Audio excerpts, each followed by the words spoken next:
लंबी चौड़ी बहू। ये प्रेम कहानी शुरू होती है दिल्ली से नोएडा जाने वाली बस में। जिस बस में सवारी कर रहा होता है पराग और उस बस की कंडक्टर होती है अनुराधा। ओके, टिकट दिखाओ, टिकट टिकट। चाचा का प्लेन नहीं चल रहा है यहाँ तेरा, जिसमें फ्री में सवारी कर रहा है। हिसाब देना होता है हम लोगों को, सरकार को। निकाल पैसे, चल। पराग दूर से अनुराधा को देखता है। अरे यार, कितनी धाकड़ लड़की है। मजाल है कोई कुछ बोल दे। कितनी समझदार और कितनी कॉन्फिडेंट। आज से मैं तो इसी बस में घर जाया करूंगा। अब क्या था, भले पराग को घर जाने के लिए 10 बस छोड़नी पड़े, भले 20 किलोमीटर की यात्रा खड़े होकर पूरी करनी पड़े, लेकिन आने जाने का सिलसिला वो अनु की बस पर ही करता। एक दिन, ओह क्या करता है तू? हाँ, मैं नोटिस करती हूँ, देखता रहता है मुझे जब देखो तब। हाँ, वो मैं तुम्हें पसंद करता हूँ और शादी भी तुम्ही से करूंगा। हैं? वाह जी वाह, तू ना कोई प्रधानमंत्री हो गया कि आज से 500 की नोट बंद और नोट बंद। नाजिना, इतनी तो नहीं चलती, लेकिन हाँ, तुम्हें प्यार करता हूँ। तुम्हें कोई प्रॉब्लम नहीं होने दूंगा, ये वादा करता हूँ। हाय देखिए अपनी, मेरे लिए कोई ऐसा लड़का चाहिए जो मेरी तरह लंबा चौड़ा हो। अरे जोड़ी भी तभी अच्छी लगती है। जरूरी नहीं है, जो आपको खुश रखे, आपकी इमोशंस को समझे और आपसे बहुत सारा प्यार करे, जोड़ी तो उसी के साथ अच्छी लगती है। फिर क्या था, हीरोइन को हीरो से प्यार हो जाता है और दोनों शादी कर लेते हैं।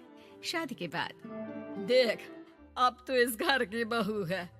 अगर समझ गई है तो ये कंडक्टर वाली ड्रेस पहनकर घर से निकलने की जरूरत नहीं है। पराग अच्छा कमाता है तो तेरी नौकरी की भी जरूरत नहीं है हम लोगों को।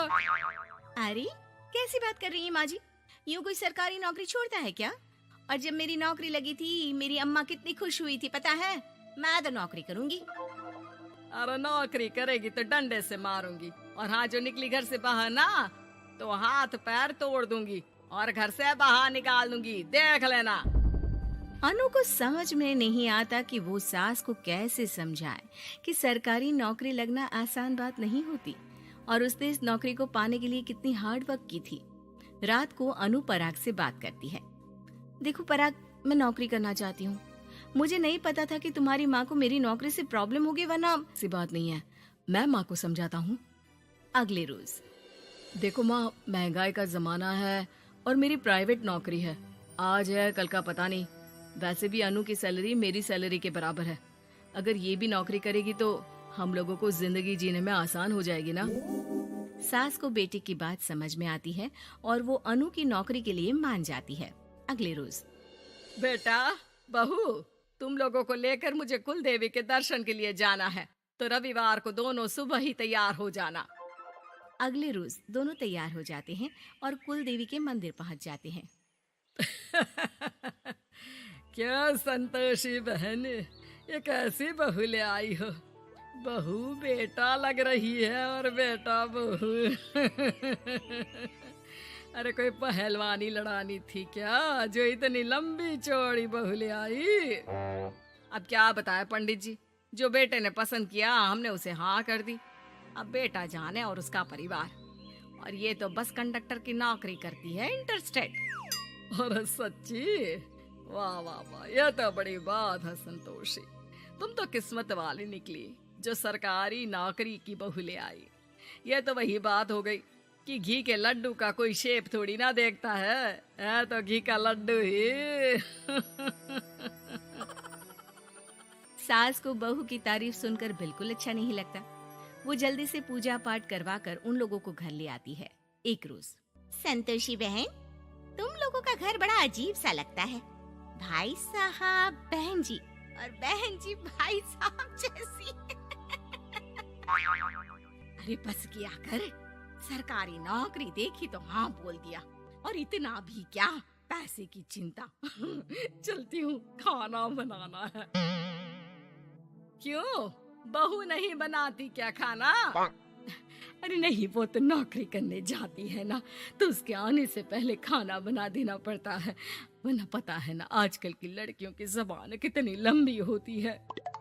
तेरी बहू की तो कुर्सी तोड़ने वाली नौकरी है, यहाँ बैठती है जैसे उठकर ऑफिस में बैठ जाती है, फिर क्यों थक जाती है कि खाना भी नहीं बना पाती। मेरी बहू भले कंडक्टर है, लंबी चौड़ी, लेकिन बता रही हूँ सारा दिन सवारी से मत्था पच्ची करती है, लेकिन मजाल है शादी के बाद एक दिन भी मुझे किचन में जाने दिया हो ना जी ना। दोनों पड़ोसन वहां से चली जाती है। सास बाजार जाती है और एक ट्रेड मशीन ले आती है। अरे माँ जी, इस उम्र में आप घर पर जिम खोलेंगी? अरे तेरे लिए लाई हूँ, रोज चलाकर 2 घंटे इस पर, पतली हो जाएगी। और खाना कम खाया कर, जब देखो बकरी की तरह मुंह चलता रहता है तेरा।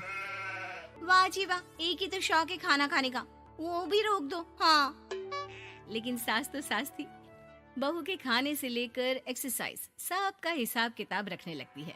अरे मैं मोहल्ले वालों को बताकर रहूंगी कि मेरी बहू भी शिल्पा शेट्टी की तरह पतली हो सकती है। वही बहू बस में जब सवारी का टिकट काट रही होती है, उसे चक्कर आ जाता है और वो गिर जाती है। सवारी हैरान परेशान हो जाती है और ड्राइवर को वहाँ बुलाती है। अरे शहर नहीं थी हमारे कंडक्टर साहिबा, लेकिन जब से शादी हुई है बकरी बन गई है। सास को तो बस इनके खाने की ही लगी रहती है। ड्राइवर बस में बिठाकर बहू को घर छोड़ आता है और सास को कहता है, अरे पता है आपकी बहू कितनी धाकड़ है, किसी को बात करने से पहले 4 बार सोचना पड़ता है कि बोले या ना बोले, कहीं झापड़ ना पड़ जाए। और आप है कि इन्हें बकरी बनाने में लगी है। अरे चुप, निकल यहाँ से। मेरी बहू है, मैं इसे बकरी बनाऊं या फिर गीदड़, तुम्हें क्या पता लोग कैसा मजाक उड़ाते हैं कि बहू इनकी बस की कंडक्टर है। बोलो मुझे कैसा लगता होगा? अरे काम तो काम होता है माँ जी, वो छोटा या बड़ा नहीं होता। खैर जैसी आपकी मर्जी, चलता हूँ मैं, नमस्ते। ड्राइवर वहाँ से चला जाता है। बहू ठीक हो जाती है। एक बार आधी रात को कोई संतोषी का दरवाजा खटखटाता है। अरे इतनी रात में कौन आ गया? मेरा घर है, कोई पुलिस स्टेशन की घंटी नहीं जो बजाए जा रहे हो। खोल रही हो दरवाजा। जैसे ही दरवाजा खुलता है, सामने वही पड़ोसन खड़ी होती है जो अनु की कुछ दिन पहले बुराई कर रही थी। मेरी बहू के पेट में दर्द हो रहा है, उसे जल्दी अस्पताल पहुंचाना जरूरी है। हाँ तो पहुंचाओ, और जल्दी लड्डू के साथ खुशखबरी भी सुना देना। हाँ, काहे हमारा दरवाजा पीट रही हो?